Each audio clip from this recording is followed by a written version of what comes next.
Saul staggered barefoot by the side of the motorway.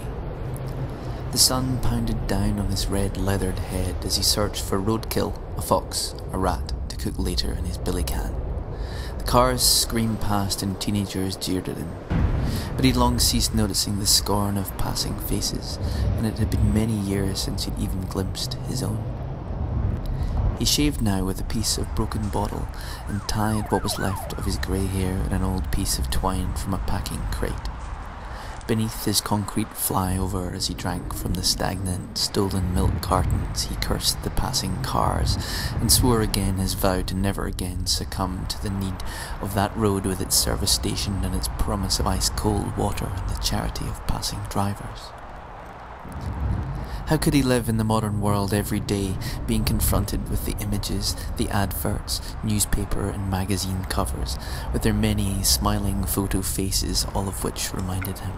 How could he not scream at the sight of those images of a success that was rightfully his, stolen by a woman, a mere child, a thief and plagiarist? Had he not taught her everything she knew, the meaning of irony, of punk, dada, of rebellion itself? In the darkness of his dripping underpass home, when all the world slept, he would take out the box of newspaper clippings and carefully lift them by candlelight, taking care not to spill the wax, then place them in such a way, shrine-like, to stare until the tears came, fighting with himself against the urge to tear her face to pieces.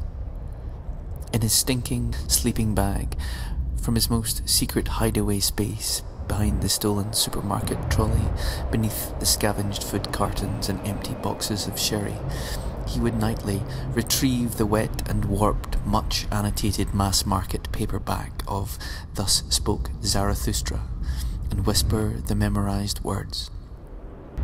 Each virtue is jealous of the others, and jealousy is a terrible thing.